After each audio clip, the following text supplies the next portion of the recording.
గారి హృదయమైన, మా నిట్టల కిరణ్మయ్య గారి హృదయమైన, లేదు మా రమాదేవి గారి హృదయమైన, మార్తి ఇందిర గారి హృదయమైన, ప్రేమలత గారి హృదయమైన, అనంతలక్ష్మమ్మ గారి హృదయమైన లోపలికి తెరిచి చూస్తే మనందరినీ కలపడానికి మూల కారణం ఆ వెనకాల కనిపిస్తున్నారే జగద్గురువులు, శృంగగిరి సార్వభౌములు, అనంత శ్రీ విభూషితులు శ్రీ శ్రీ శ్రీ భారతీ తీర్థ మహాస్వామి చరణులు, శ్రీ శ్రీ శ్రీ విధుశేఖర భారతి మహాస్వామి చరణులు. మీ అందరి హృదయంలో కూడా వారి వల్ల మాత్రమే ఈ కలయిక మనందరికీ అవటం సాధ్యమైంది తప్ప గురువు అనుగ్రహం లేనిదే ఈ ప్రపంచంలో ఏది సాధించలేం. ఏది నిజమైనటువంటి పీఠమో, ఎక్కడ ఇంత ఘోర కలిలో కూడా నిజమైన సనాతన ధర్మాన్ని మనం చూడగలమో అలాంటి ధర్మపీఠాన్ని ఆశ్రయించి మనమందరం కూడా ఉన్నాం. ఒక్కసారి మా గురువుగారు మొన్న రాత్రి పెద్దలు పరమపదించటం అయింది. వారు ఖచ్చితంగా కైలాసంలో పరమేశ్వరుడి సన్నిధానంలో ఉంటారు. వారి జీవితం అంతా అంతే గొప్పగా గడిపారు, వైదికంగా గడిపారు. మీ అందరికీ తెలిసే ఉంటుంది. బ్రహ్మశ్రీ ముదిగొండ శంకర శర్మ గురువుగారు వారు చాలా అసలు పూర్తిగా శృంగగిరి జగద్గురువులు, పీఠము, వేదము, ధర్మశాస్త్రాలు ఇదే జీవితం తప్ప ఇంకొక జీవితంగా కూడా లేకుండా ఉన్నారు. మనమందరం ఒక్కసారి మనస్ఫూర్తిగా వారిని ఒక్కసారి తలుచుకొని ఆ కైలాసంలో పరమేశ్వరుడి పదపద్మాల చెంత వారు అలా కూర్చొని ఉండాలని ప్రార్థిద్దాం. ఆయనని అలా పరమేశ్వరుడు అనుగ్రహించి కూడా ఉంటాడు. సర్వధర్మాన్ పరిత్యజ్య మామేకం శరణం వ్రజ అహంత్వా సర్వపాపేభ్యో మోక్షయిష్యామి మా శుచః అని చెప్పి ఇక సౌందర్యలహరిని ఆరంభం చేసుకుందాం.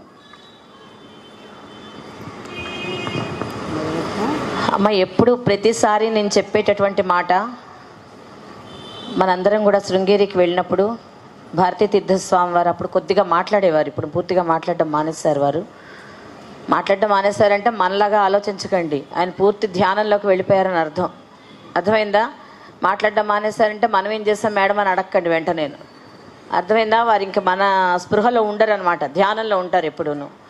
వారిని ఏం ఆశీర్వదించమంటారు, ఇంతమందిని తీసుకొచ్చారు అని అడిగారు ఆయన ఆ రోజున.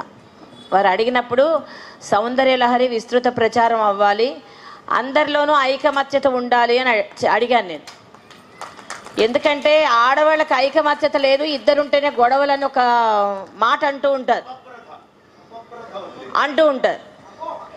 ఎప్పుడూను. మన గురువుగారు అంటూ ఉంటారు, ఎలా భరిస్తున్నారు ఇంతమందిని, మనంత యూనిటీగా ఎవరుంటారు చెప్పండి? ఎలక్షన్ అయినా ఊరెళ్ళినా అయినా ఇంతమంది వచ్చారు. అలా కాదు, యూనిటీ లేదంటే తప్పట్లు కొట్టేస్తే వినపడదని మాట్లాడే మాట. నేను మొగుడిని కొడితే అసలు రేపటి నుంచి ఉంటామా మేము బతికి? అందరూ కూడా మహాపతివ్రతలు కనుకనే వాళ్ళ సౌందర్యలహరి పారాయణ చేయగలుగుతున్నారమ్మా. మామూలు పతివ్రతలు కాదు మీరు అందరూను. ఆయన అలా అంటారు ఏదో ఒకటి మన్ని. కానీ ఇక మొదలు పెడదాం. వందే గజేంద్రవదనం వామాంకారూఢ వల్లభాశ్లిష్టం కుంకుమ పరాగశోణం కువలయ నిజారకోరకాపీడం సౌందర్యలహరీకర్త్రే సర్వమంగళదాయినే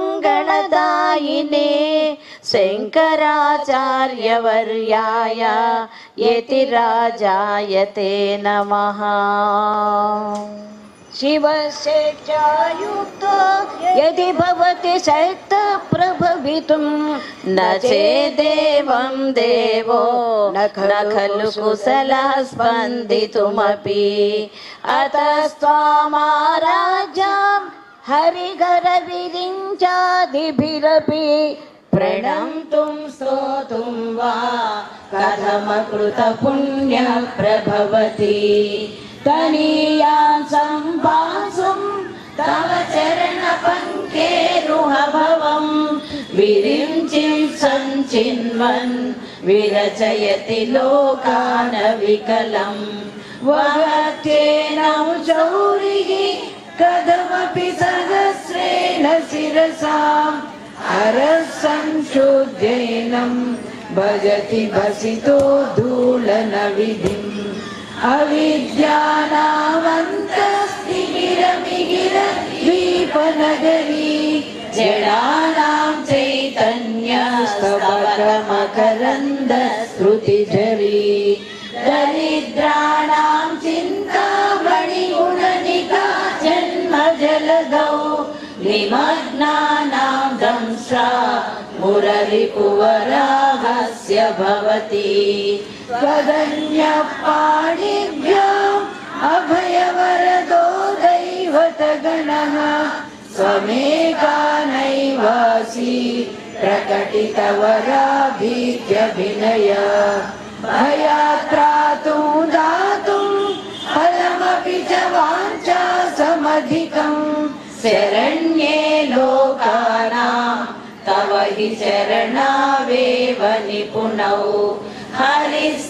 हरिस्वामाराध्या प्रणत जन सौभाग्य जननी पुराणारी भूत्वा पुररिपुमपि क्षोभमनयत् स्मरोऽपि त्वां नत्वा रतिनयनलेख्येन वपुषा मुनीनामप्यन्तः प्रभवति हि मोहाय महताम् धनुपौष्पं मौली मधुकरमयी पञ्चविशिखा वसन्तः सामन्तो मलयमरुदायोदनरदः तदाप्येकः सर्वं हिमगिरिसुते कामपि कृपाम् अपाङ्गात्ते लब्ध्वा जगदिदमनङ्गो विजयते पर्णत्काञ्चीधाम हरिकलभकुम्भस्तनलता परीक्षीणा मध्ये परिणतशरश्चन्द्रवदना धनुर्बाणाभासं शृणिमपि दधाना करतलै पुरस्तादास्तां नः पुरमधितुराहो पुरुषिका सुधा सिन्धो मध्ये सुरविटपि वाटी परिवृते मणिद्वीपे निभो वनवति चिन्तामणिगृहे शिवाकारे मञ्चे परमशिव पर्यङ्क निलयाम् भजन्ति त्वां धन्याः कतिचन चिदानन्दलहरीं मयि मूलाधारे कमपि मणिपुरे भूतवनं स्थितं स्वाधिष्ठाने हृदि मरुतमाकाशमुपरि मनोऽपि भ्रूमध्ये सकलमपि भित्त्वा कुलपदम् सहस्रारे पद्मे सहरहसि पत्या विहरसि सुधाधारासारै शरणयुगलान्तर्विगलितैः प्रपञ्चं सिञ्चन्ति पुनरपि रसाम्नाय महसः अवाप्या स्वां भूमिं भुजगनिभमज्जुष्टवलयम् स्वमात्मानं कृत्वा स्वपिशिकुलकुण्डे कुहरिणीं चतुर्भिः श्रीकण्ठे शिवयुवतिभिः पञ्चभिरपि प्रभिन्नाभिः शम्भो नवभिरपि मूलप्रकृतिभिः चतुश्चत्वारिंशत् वसुदलकलाश्रत्रिवलया त्र्येकाभिसार्धं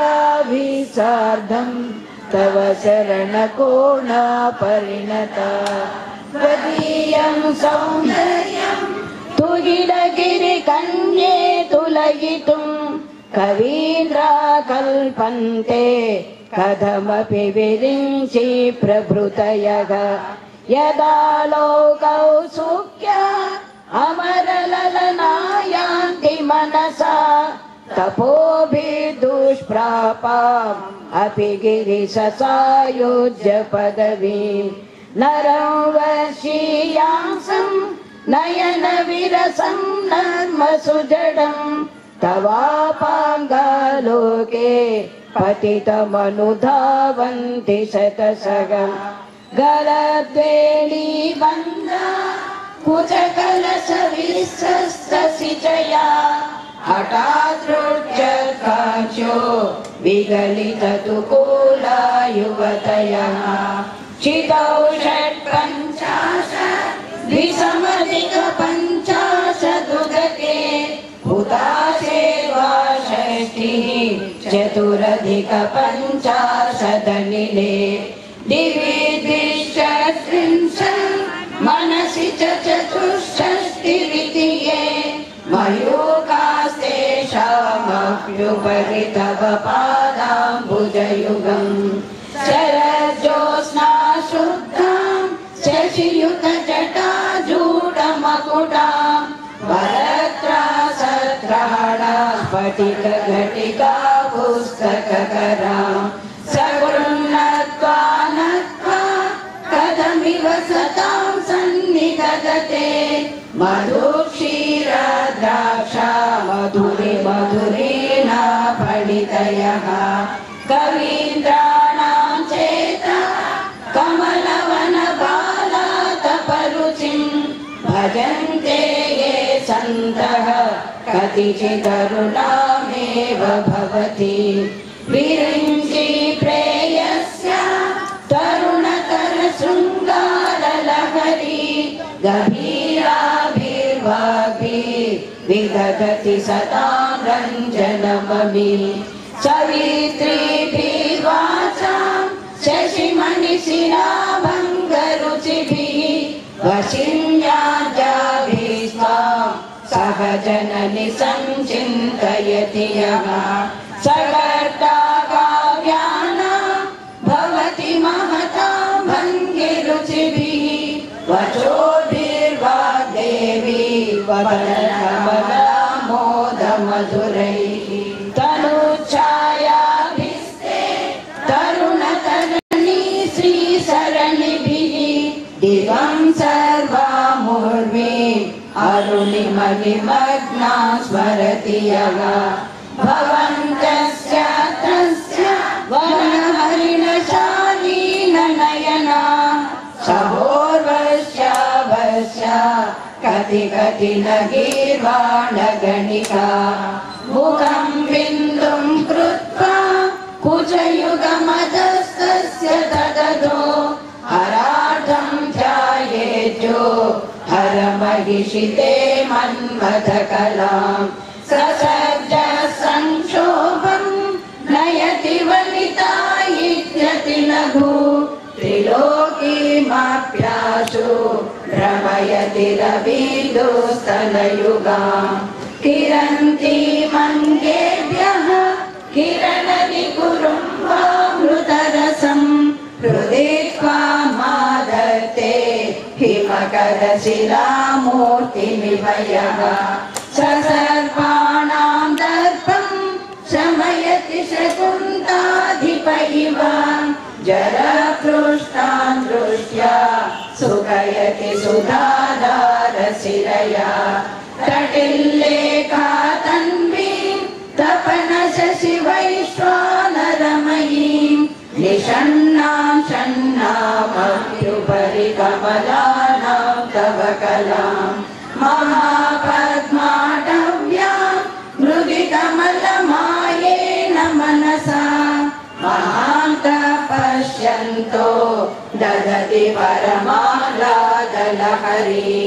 भवानी त्वं दासे मयि वितर दृष्टिं सकरुणाम् इति स्तोतुं वाञ्छन् कथयति भवानी त्वमिति यः तदैव त्वं तस्मै दिशसि निज सायुज्य पदवीं मुकुन्द ब्रह्मेन्द्र सुरमुदरीराजितपदां त्वया हृत्वा वामं वपुरपरितृप्तेन मनसा शरीरार्धं शम्भो अपरमपि शङ्के वृतमभूत् यदेतत्त्वद्रूपं सकलमरुणाभं त्रिनयनं कुचाभ्यामालम्ब्रं कुटिलशशिचूडालमकुटं जगत्सूते धाता हरिरवति रुद्रक्षपयते तिरस्कुर्वन्नेक स्वमपि वपुरीश स्थिरयति सदा पूर्वः सर्वं तदिदमनुगृह्णाति च शिवः तवाज्ञामालम्ब्य क्षणचलितयोर्भूलतिकयोः त्रयाणां देवानां त्रिगुणजनितानां तव शिवे भवेत् पूजा पूजा तव चरणयोर्या विरचिता तदा हि त्वत्पादो वह्नमणिपीठस्य निकटे स्थिता ये ते शश्वन् मुकुलितकरोतं समकुटा विरिञ्चि पञ्चत्वं व्रजति हरिराप्नोति विरतिं विनाशं कीनाशो भजति धनदो याति निधनं वितन्त्री माहेन्द्री विगतिरपि सम्मीलितदृशा महासंहारेऽस्मिन् विहरति सती त्वत्पतिरसौ जगो जल्पशिल्पं सकलमपि मुद्रा विरचना गतिप्रादक्षिण्य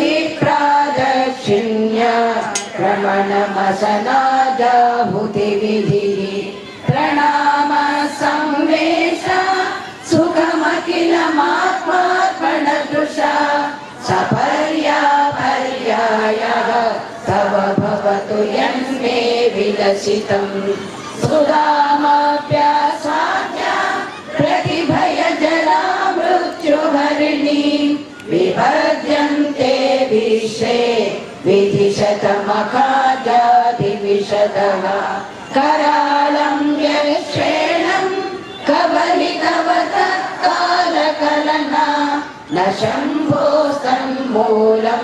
तव जननिकाटङ्कमहिमा किरीटं वैरिञ्चं परिहरपुरः कैटभविदः कठोरे कोटीरे स्खलसि जहि जम्भारिमकुटं प्रणम्रे श्वेतेषु प्रसभमुपयातस्य भवनं भवस्याभ्युत्थाने तव परिजनो के विजयते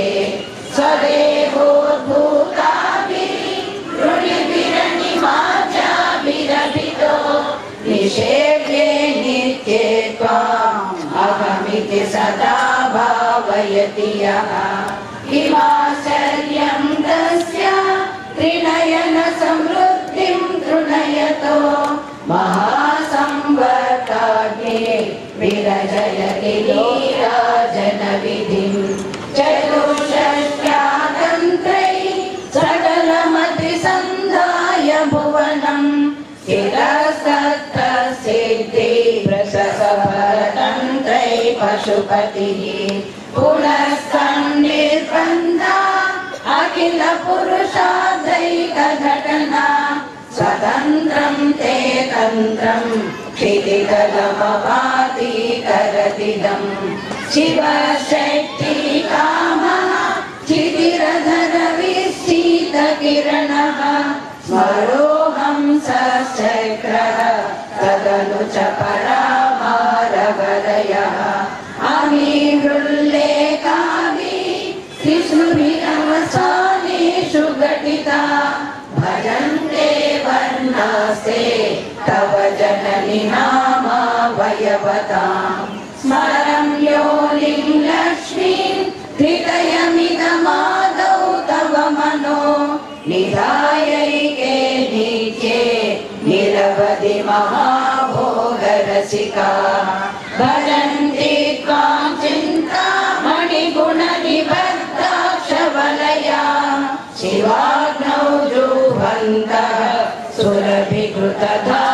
सुरभिकृतधाराहुतिशतैः शरीरं त्वं शम्भो शशिमिहिरवक्षोरुहयुगं तवात्मानं मन्ये भगवति नवात्मानमनघम्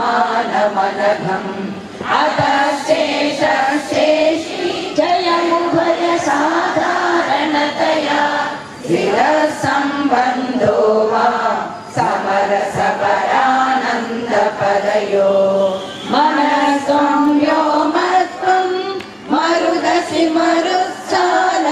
त्वमसि त्वमापस्त्वं भूमि त्वयि परिणतायां नहि परम् त्वमेव स्वात्मानं परिणमयितुं विश्ववपुषा चिदानन्दाकारं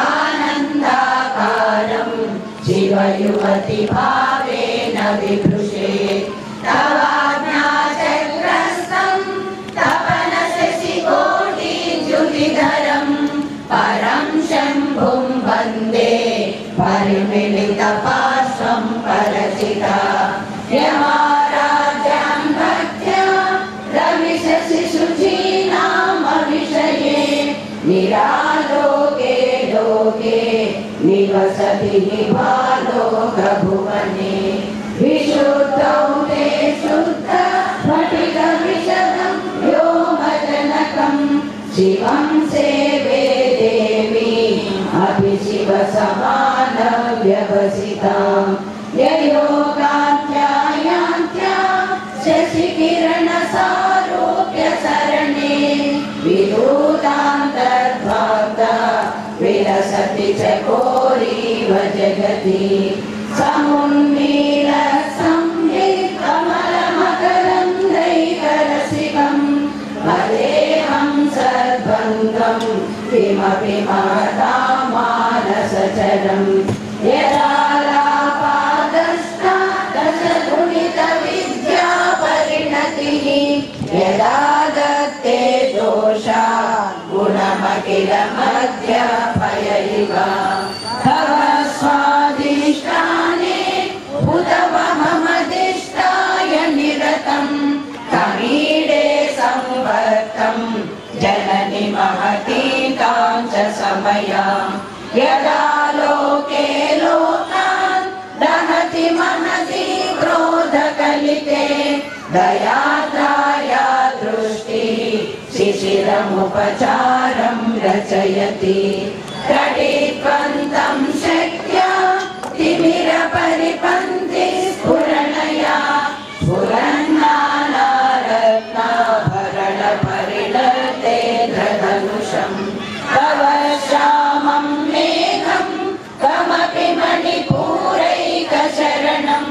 निषेवे वर्षन्तं हरमिहिरतप्तं त्रिभुवनं तवाधारे मूले सहसमययालास्य परया नवात्मानं मन्ये नवरसमहाताण्डवनटम् उभाभ्यामेकाभ्याम् उदयविधिमुद्दिश्य दयया सनाथाभ्यां जग्ने जनक जननीमज्जगदिदं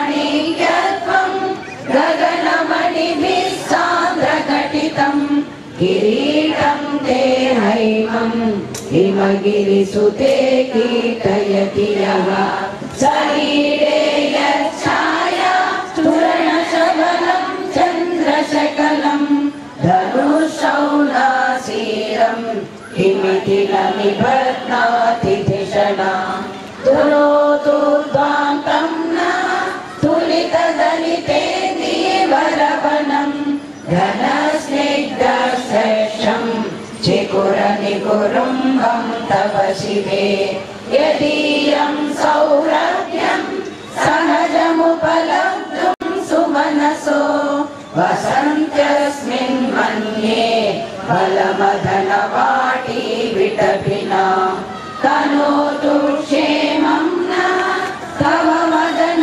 सौन्दर्यलहरी परिवाह स्रोत सरणिरिव श्रीमन्त सरणिः वहन्ति सिन्दूरं प्रबलकबरी भारतिमिराभिषां वृन्दैवन्ति कृतमिव नवीनार्ककिरणम् अराळै स्वाभाव्या हरितलभसश्रीभिरलकै परीतं ते वक्रं परिहसति पङ्केरुहरुचिं दरस्मेरे यस्मिन् दशनरुचिकिञ्जल्करुचिरे सुगन्धौ माद्यन्ते स्मरद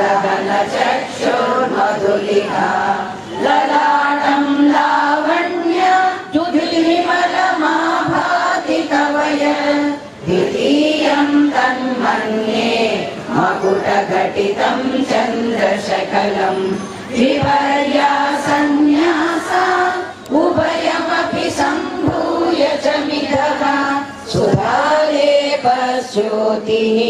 परिणमतिराकाहि मकरः भ्रुवौ भुग्ने किञ्चित् भुवनभयभङ्गव्यसनिनि तदीये नेत्राभ्यां मधुकररुचिभ्यां धृतगुणं धनुर्मन्ये सव्ये तरक गृहीतं रतिपते प्रकोष्ठे मुष्टौ च सकयति निगूढान्तरमुमे अहंसूते सव्यं तव नयनमर्कात्मकतया प्रिया मां वामन्ते सृजति रजनीनायकतया तृतीया ते दृष्टि दलदलित हेमाम्बुजरुचिः समादत्ते सन्ध्या दिवस निशयोरन्तरचरीं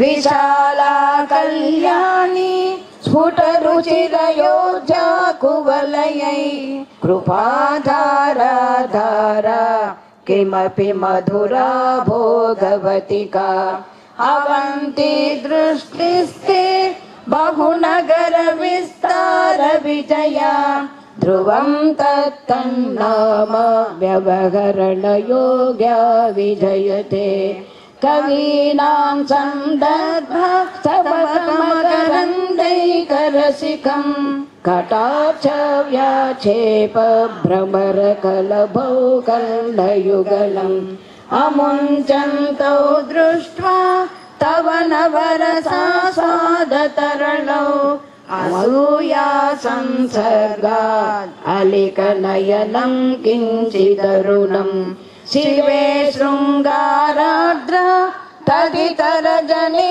कुत्सनपरा सरोषा गङ्गायां गिरिशचरिते विस्मयवती हराहिभ्यो गीता सरसिरुह सौभाग्यजननी सखीषु स्मेराते मयि जननि दृष्टिः सकरुणा गते कर्णाभ्यर्णं गरुत इव पक्ष्माणि ददति पुराम्बेतु चित्ता प्रशमरसविद्रावणफले इमे नेत्रे गोत्रा ददति कुलोत्तं सकलिके तवाकर्णा कृष्णा स्मरसरविलासं कलयतः विभक्तत्रैवर्ण्यं व्यतिकरितलीलाञ्जनतया विभाति तन्नेत्र हृदयमिदमीशानदयिते पुनः देवान् द्रुहिणहरिरुद्रानुपरतान् रजसत्वं बिभ्रमयि गुणानां त्रयमिव पवित्रीकर्तुं नमः पशुपतिपराधीन हृदये दयामित्रैः नेत्रैः अरुणधवलश्यामरुचिभिः करशोणो गङ्गा तपनतनयेति ध्रुवमयं प्रयाणां दीर्घानाम् उपनयसि संवेदमनघम् निवेशोन्मेषाभ्यां प्रलयमुदयं याति जगति तमेत्याहुः सन्तो धरणिधर राजन्यतनये त्वदुन्मेषाजातं जगदिदमशेषं प्रलयतः परित्रातुं शङ्के परिहृतनिमेषास्तव दृशः तवापर्णे कर्णे जगनयन परिशून्यचकिता निलीयन्ते तोये नियतमनिमेषा सपरिकाः इयं च श्रीभद्र जगपुटकवाटं कुवलयं जहाति प्रत्यूषे निशित विघटय्य प्रविशति दृशाद्रा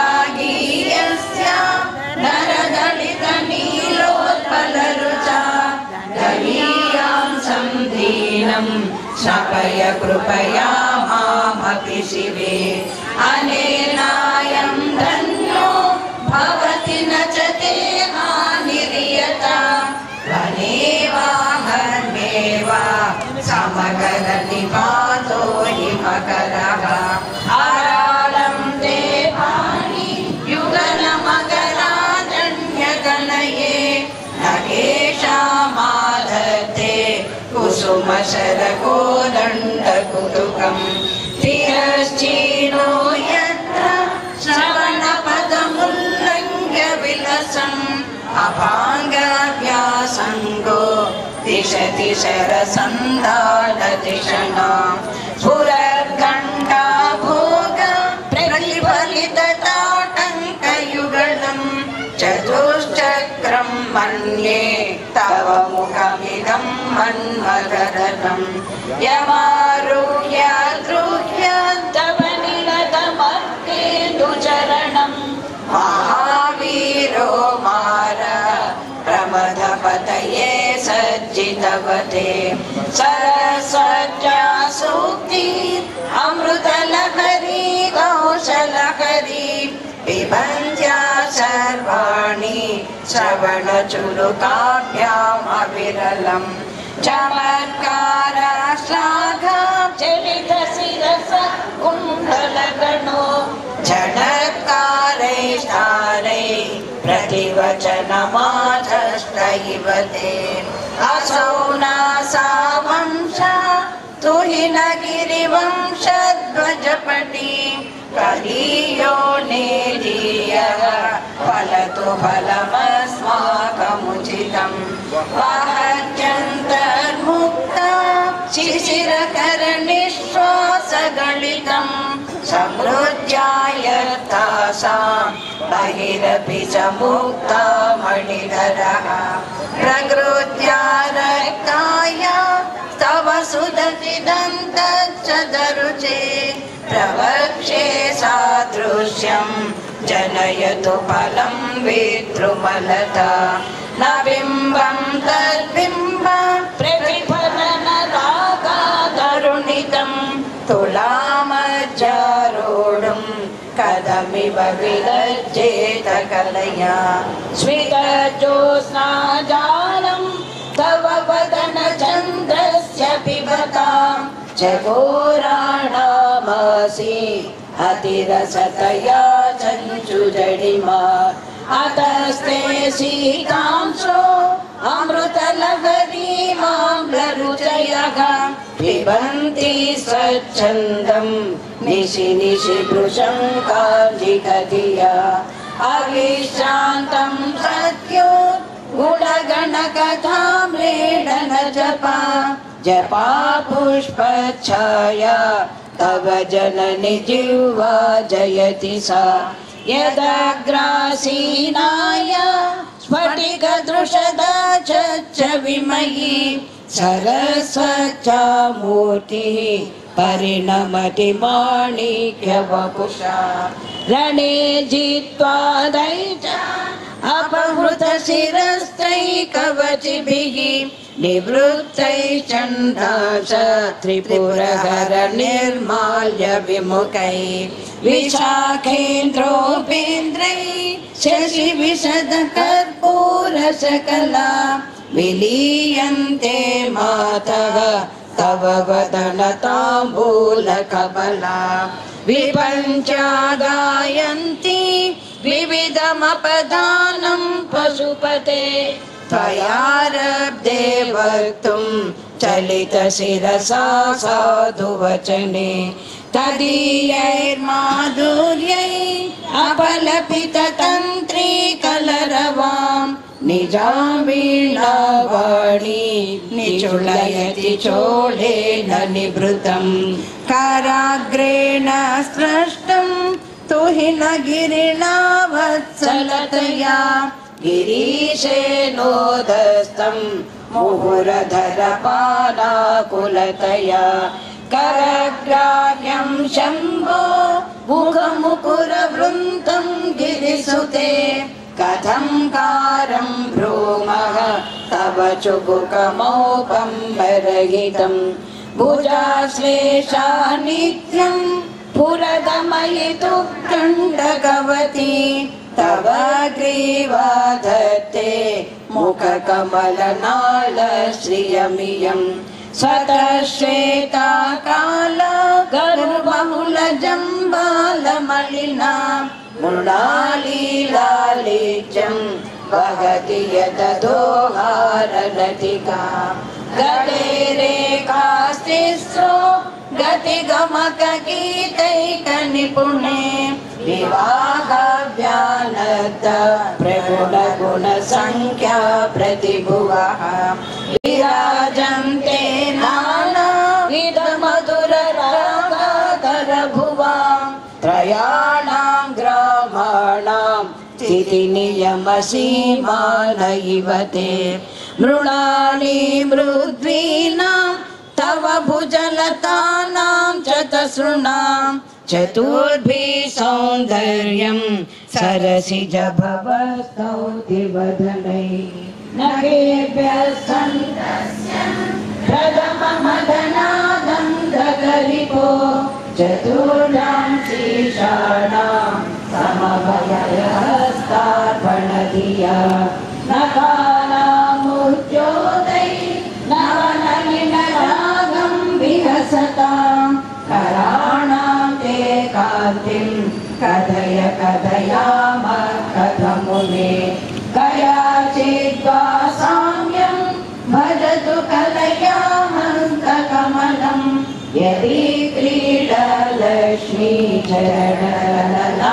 चरणललाशारसचनं समं देवी स्कन्द विभवदनपीतं स्तवयुगं तदेदं न खेदं हरतु सततं प्रस्नुतमुखं यदा लोक्याशङ्का कुलितहृदयो हासजनकः स्वकुम्भौ हेरम्बः परिमृशति हस्तेन जडिति अमूते वर्षोजौ अमृतरसमाणिक्य कुतुपो न सन्देहस्पन्दो न भगवति बताके मनसि नः पिबन्तौ तौ यस्मात् अविदितवधू सङ्गरसिकौ कुमारावज्रापि विरदवदना क्रौञ्चदलनौ बाह्यम्बस्तम्भे प्रकृतिभिः समारब्धा मोक्षा भुजा भोगो बिम्बा कररुचिभिरन्तः सबलितां प्रलाभव्यामिष्टा पुरतमयितो कीर्तिमिव ते तव स्तन्यं मन्ये धरणिधरकन्ये हृदयतः वयपारवारः परिवहति सारस्वतमिव दयावद्यादत्तं द्रविडशिशुरास्वाद्गतवयत् कवीनां प्रौढानाम् अजनिकमनीय कवयिता हर क्रोधज्वाला बलिभिरवलीडेन वपुषा गभीरे तेनाभिसरसि कृतसङ्गो मनसि जना समुत्थस्थौ तस्मात् अचलतनये धूमलतिका जनस्तां जानीते तव जननि रोमावलिरिति यदेतत्कालिन्दी तनुतरतरङ्गाकृति शिवे कृशे मध्ये किञ्चित् जननि तव यद्भाति सुधिया विमर्दादन्योन्यं कुचकलशयोऽनन्तरगतं तनोभूतं व्योमा प्रविशदिवनाभिं कुहरिणीं स्थिरो गङ्गावर्ता खनमुकुलरोमावलिलता करावालं कुण्डं कुसुमशरतेजोहुतभुजगा रते लीलागारं किमपि तव नाभिर्ग गिरिसुते बिलद्वारं सिद्धे गिरिशनयनानां विजयते निसर्गक्षीणस्य स्थलतटभरेण क्रमजुषो नमन्मूर्ते नारीतिलकशनकैसृज्यत इव चिरन्ते मध्यस्य त्रुटितकटिनी धीरतरुणा समावस्थास्तेम्नो भवतु कुशलं शैलतनये कुचौ सज्जसिद्ध्य तटघटितकूर्पासविदुरौ कषन्तौ दोर्मूले कनककलशाभौ कलयता तव त्रातुं भङ्गात् अलमिति वलग्नं तनुभुवा त्रिधानदं देवी त्रिवलिवल्लिभिरिव गुरुत्वं विस्तारं क्षितिदपति पार्वती निजा नितम्बादाचिज्य त्वयि हरणरूपेण निधने अतस्ते विस्तूर्णो गुरुरयमशेषां वसुमतीं नितम्ब प्राग्भारः स्थगयति लघुत्वं नयति च करीन्द्राणां शृङ्गान् कनककदलीकाण्डपटलीम् उभाभ्यामोरुभ्याम् उभयमपि निर्जित्य भवति सुवृत्ताभ्यां पत्यो प्रणति कठिनाभ्यां गिरिसुते निधिज्ञे जालोभ्यां विबुधकरिकुम्भद्वयमसि पराजेतुं रुद्रं द्विगुणशरगर्भौ गिरिसुते निषङ्गौ जङ्गेते विषमभिषिको बाणमकृता यदग्रे दृश्यन्ते दशशरफलापादयुगलीनमानः सुरमकुटशाढैकनिशिका श्रुतीनामूर्धानो ददति तव यौषे शेखरतया ममापेतौ माधव शिरसि दयया देहि शरणौ ययोपाद्यं पादः पशुपति जटाजूटतटिनी ययोराशालक्ष्मी अरुणहरिचूडामणिरुचिः नमो वागं भ्रूमो नयनरमणीयाय पदयो तवास्मै गन्धाय स्फुटरुचिरसालक्तकवते असूयचतन्तं यदभिहननाय स्पृहयते पशूनामीशानः प्रमदवनकङ्गेलितरवे वृषा कृत्वा गोत्र स्खलनमदवैलक्षणमितं ललाटे भर्तारं चरणकमले ताडयति ते चिरादन्तशल्यं दहनकृतमुन्मूलितवता तुलाकोटिक्वाणै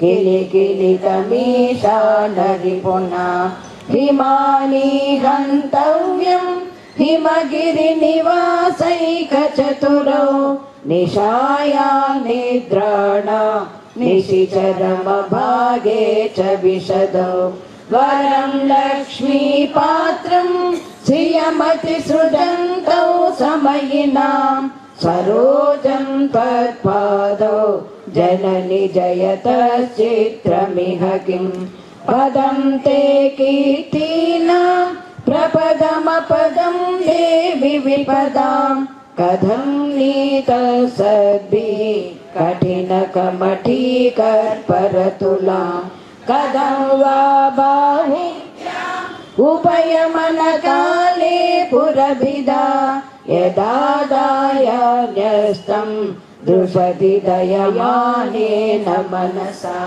न कैलाकस्त्रीणां करकमलसङ्कोचशशिभिः तरुणां दिव्यानां हसत इव ते चण्डीचरणो फलानि स्वस्तेभ्यः किसलयकराग्रेण ददतां दरिद्रेभ्यो भद्रां श्रियमनिशमग्नाय ददतो ददाने दीनेभ्यः श्रियमनिशमासानुसदृशीम् आनन्दं सौन्दर्य प्रकरमकरन्दं विकिरति तवास्मिन् मन्दार स्तबकसुभगे यातु चरणे निमज्जन्मज्जीवः करणचरणषट्चरणताम् पदन्यास क्रीडा परिचयमिवारब्धु मनसः स्खलन्तस्ते खेलं भवनकलहं साल जगति अरस्तेषां शिक्षां सुभगमणिमञ्जीररणिता चलाचक्षाणं चरणकमलं चारुचरिते गतास्ते मञ्चत्वं द्रुहिण हरिरुद्रेश्वरभृतः शिवस्वच्छाया घटितकपट प्रच्छदपटः कलीयानां भासां प्रतिफलनरागारुणतया शरीरे शृङ्गारो रस इव दृशां दोग्धिकुतुकम् अराळाकेशेषु प्रकृतिसरणामन्दहसिते शिरीषाभाचिते वृषदुफलशोभाकुचतटे वृषं तन्वी मध्ये पृथुररसिजारोहविषये जगत्रातुं शम्भो जयति करुणा काचिदरुणा कलङ्ककस्तूरी रजनिकरबिम्बं जलमयं कलाभिकर्पूरै भजकतकरण्डं निपीडितम् हतस्तद्भोगेन प्रतिदिनमिदं रिक्तकुहरं विधिर्भूयो भूयो निपीडयति नूनं तव कृते पुरारातेरन्तः पुरमसि ततस्त्वच्चरणयो सपर्या मर्यादा तरलकरणानामसुलभा तडायेते नीता शतमकमुखा सिद्धिमतुला तव द्वारोपान्तस्थितिभिरणिमाजाभिरमरा कलत्रं वैरात्रं कति कति भजन्ते न कवयः श्रियो देव्या को वा न भवति पतिकैरपि धनैः महादेवं हित्वा तव सति सतीनामचरमे कुचाभ्यामासङ्गः कुरवकतरोरप्यसुलभः गिरामाहुर्देवी द्रुहिण गृहिणी मागमविदो हरे पद्मे पद्मा हरससरणे मध्यकलया तुरीया काव्यं तुरधिगमनिश्चीवमहिमा महामाया भीष्मं प्रभयसि परब्रह्म महिषी कदा काले मातः कदय कलितालक्तकरसं पिबेयं विद्यार्थी तव चरण निर्णेजन जलं प्रकृत्या मूकानाम् अपि च कविता कारणतया कदा दत्ते वाणी मुखकमलताम्बूलरसतां सरस्वत्या लक्ष्म्या विधिहरिसपत्नो विहरते रते पातिव्रत्यं शिथिलयति रम्येण वपुषा चिरञ्जीवन्नेव शपितपशुपाशव्यतिकरः परानन्द दर्शयति रसं तद्भजनवान् प्रदीपज्वालाभिः दिवसकरनीराजनविधिः सुधासूते चन्द्रो भगदलभैरव्यरचना स्वकीयैरम्भोभिः सलिलमिति सौहित्यकरणम् त्वदीयाभिर्भाग्भिः तव जननिवाचां स्तुतिरियम् त्वदीयाभिर्भाग्भिः तव जननिवाचां स्तुतिरियम् त्वदीयाभिर्भाग्भिः तव जननिवाचां स्तुतिरियम्. మా అందరు కాలభైరవాస్తవం తీయండి. కిరణ్మయ్య చదువుతారు.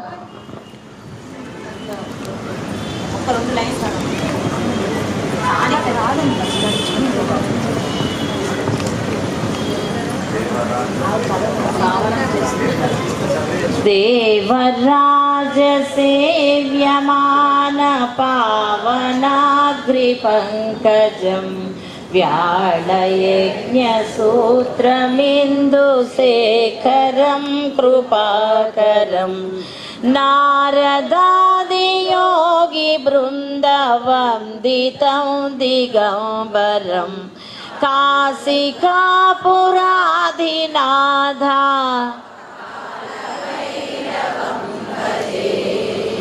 భానుకోటి భాస్వరం భవాబ్దితారకం పరం నీలకంఠమీప్సితార్ధదాయకం త్రిలోచనం కాలకాలమాంబుజాక్షమాక్షశూలమక్షరం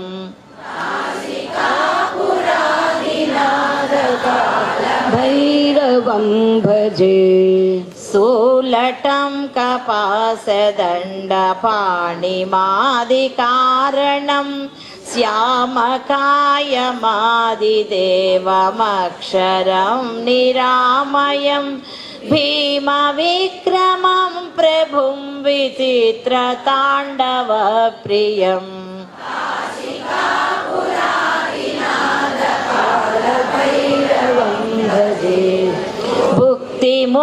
భుక్తిముక్తిదాయకం ప్రశస్తచారు విగ్రహం భక్తవత్సలం స్థితం సమస్తలోక విగ్రహం నిక్వణన్మనోజ్ఞహేమ కింకిణీలసత్క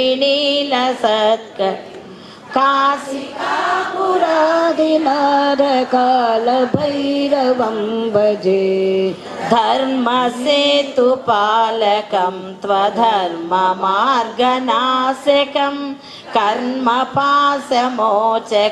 సుశర్మదాయకం విభుం స్వర్ణవర్ణకేశపాశోభితాంగమండలం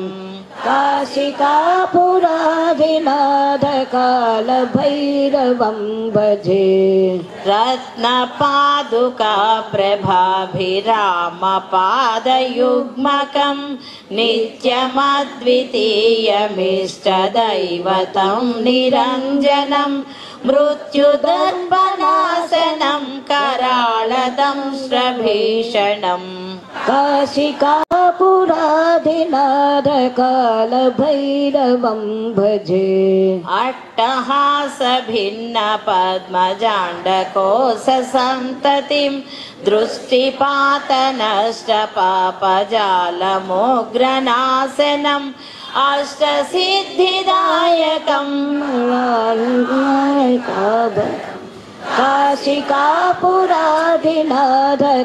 काशिकापुराधिनाथकालभैरवं भजे भूतसङ्घनायकं विशालकीर्तिदायकं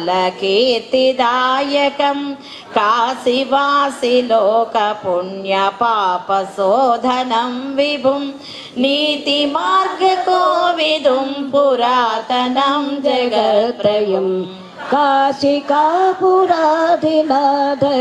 काशिकापुराधिनाथकालभैरवं भजे कालभैरवाष्टकं पठन्ति ये मनोहरं ज्ञानमुक्तिसाधनं विचित्रपुण्यवर्धनं शोकमोहदैन्यलोभकोपतापनाशनं ते प्रयान्ति कालभैरवाग्रसन्निधं ध्रुवम्. అమ్మ అందరూ చక్కగా సౌందర్యలహరి పారాయణ చేశారు. చాలా సంతోషం. ప్రతి సంవత్సరం ఒక రోజు మనకి పసర్లపాటి బంగారయ్య శర్మ గారు గురువు గారు మనకు ఒక రోజు ఈ అవకాశాన్ని కల్పించి చక్కగా మనందరి చేత కూడా ఈ పారాయణ చేయిస్తున్నారు. ఇలా ఎప్పటికీ మనం కొనసాగి చేయాలని కోరుకుంటున్నాను అందరినీ. అలాగే ఈ అవకాశం ఇచ్చినటువంటి వారికి కూడా ధన్యవాదాలు.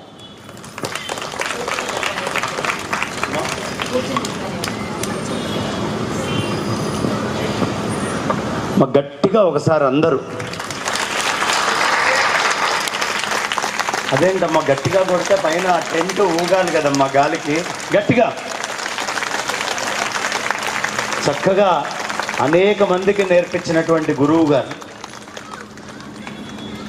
వాళ్ళ ఇంట్లో వాళ్ళు కూర్చొని స్తోత్రం చదువుకుంటే వాళ్ళ ఇంటికే పరిమితం అయ్యేది. కానీ అమ్మవారు బహుముఖాలుగా ఆవిడ్ని వ్యాప్తి చేసుకోవాలి తత్వాన్ని అని ఆలోచించి శంకరుల దగ్గర ఎప్పుడో కైలాసంలో లభించి అక్కడి నుంచి తెచ్చి మొత్తం మనకు అందించిన తర్వాత ఆ తల్లి మళ్ళీ ఒక అంశభూతంగా ఈ పైన ఉండేటటువంటి పెద్దల అందరి హృదయాల్లోకి చేరి విస్తృతంగా ఇలా వ్యాప్తి చెందింది. విస్తృతంగా ఇది ఎక్కడికి వ్యాప్తి చెందుతోంది అంటే ఇవాళ ఈ పైన వాళ్ళకి వాళ్ళ దగ్గర సౌందర్యలహరి నేర్చుకున్న వాళ్ళు ఎంతమందో వాళ్ళకే తెలియదు. వాళ్ళకి తెలియదు. మాకు లెక్క తెలుసు అని పొరపాటున వాళ్ళు అనుకున్నా వాళ్ళకి లెక్క తెలిసే అవకాశమే లేదు. కారణం నేను మొన్న మధ్య వైజాగ్ వెళ్ళాను.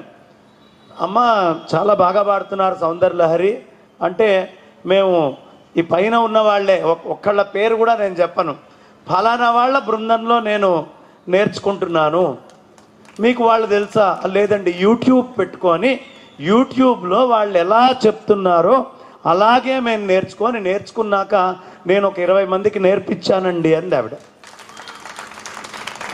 అంటే ఎన్ని శాఖోపశాఖలుగా ఇది విస్తరించి ఒక్క మన తెలుగు రాష్ట్రాలు కాదమ్మా, ఈ పైన కూర్చున్నటువంటి వాళ్ళు Australia, America, Thailand, Nigeria, USA, Canada, UK, Singapore, Germany, Dubai, United Arab Emirates, అలా ఎక్కడ ఎన్ని దేశాలు తీసుకుంటే అన్ని దేశాలలో కూడా చాలామంది పెద్ద పెద్ద పదవుల్లో ఉన్నవాళ్ళు, పెద్ద పెద్ద స్థాయిలో ఉన్నవాళ్ళు ఫలానా వేదిక మీద ఉన్న వాళ్ళ గురువులు మా గురువులండి వాళ్ళు అని చెప్పినటువంటివి ఉన్నాయి. నేను గట్టిగా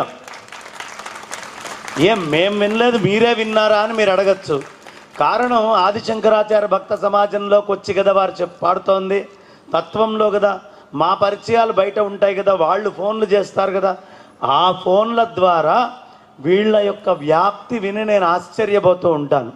మనమందరం అనుకుంటాం అబ్బో చాగంటి వారికి చాలా పేరండి, అలాగే గరికపాటి వారికి చాలా పేరండి, సాంవేదం షణ్ముఖ శర్మ గారికి చాలా పేరండి, అదేవిధంగా వద్దిపర్తి పద్మాకర్ గారికి అదే స్థాయిలో ఈ వేదిక మీద ఉన్న ఏ ఒక్కళ్ళు తక్కువ లేకుండా అంత స్థాయిలో ప్రపంచవ్యాప్తంగా వ్యాప్తి చెంది స్తోత్ర రూపంలో ఈ ధర్మాన్ని ప్రచారం చేస్తున్నటువంటి పెద్దలు వీళ్ళందరూ. గట్టిగా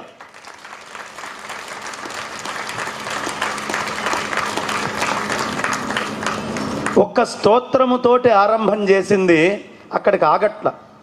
స్తోత్రాల యొక్క రుచి ఎంత గొప్పగా ఉంటుందయ్యా అంటే ముందు ఆరంభం ఏదో కాస్త సౌందర్యలహరి అని మొదలుపెట్టారు, అయిపోతుంది కదా నేర్చుకుంటే, మళ్ళీ ఇంకో కొత్త స్తోత్రం చెప్పాల్సిందే, ఒక స్తోత్రం నేర్చుకోవటం వచ్చిన వాళ్ళు ఇంకో స్తోత్రం నేర్చుకోవాల్సిందే, వెంటనే శివానంద లహరి అది అయిపోయిందండి. తర్వాత నేను అనుకోవటం కనకదుర్గానంద లహరి మిగిలినట్టుంది. అద్భుతంగా శంకరాచార్యులు వారే రాశారు కనకదుర్గానంద లహరి అని, అది కూడా చెప్పేశారా? ఓహో, అది కూడా అయిపోయిందటమ్మా. ఉత్తర దేశంలో కనకదుర్గానంద లహరి బాగా చదువుతారు. ఇటు కనకదుర్గానంద లహరి అంటే ఈ ఆనంద లహరులు ఎంత అద్భుతం అమ్మ. ఒక్కసారి మనస్సులో ఇంకో భావన లేకుండా నేను అడిగిన దానికి నిజాయితీగా నిజమైన సమాధానం చెప్పండి.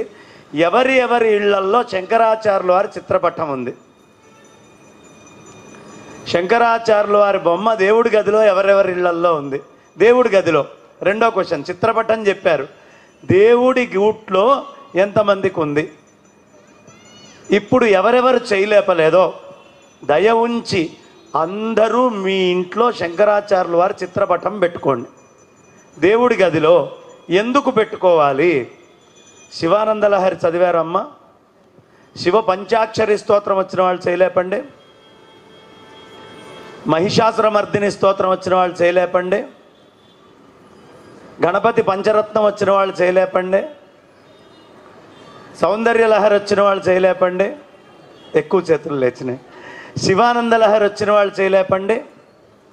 ఇదంతా తేరగా వచ్చిందా మనకి? ఎవరిస్తే వచ్చిందమ్మా? ఆయనేనా? ఆయన స్తోత్రాలు కావాలి. దేవుడి గూట్లో గురువుగా ఆయన ఉండకూడదు. ఏమ్మా? ఖచ్చితంగా ఎవరి దేవుడి గూట్లో ఇవన్నీ చేస్తూ శంకరాచార్యుల వారిని పెట్టుకోలేదో వాళ్ళు కృతజ్ఞులు అవుతారమ్మా. గురువుని అర్చిస్తే తప్ప దేవతలు ఆశీర్వదించరు. గురువులు అనుగ్రహిస్తే తప్ప. లక్ష్మీ అమ్మవారు కనకధారాస్తవం చదివినప్పుడు వచ్చి ఆశీర్వదించిందా? ఆ కనకవర్షం కురిపించిందా? ఎప్పుడు కురిపించింది? ఆయన అడిగాడు, అమ్మా సంపద ఇయ్యి ఆవిడికి అని. వీళ్ళ పూర్వజన్మలో ఏ పుణ్యం లేదు, నేను ఇవ్వలేను.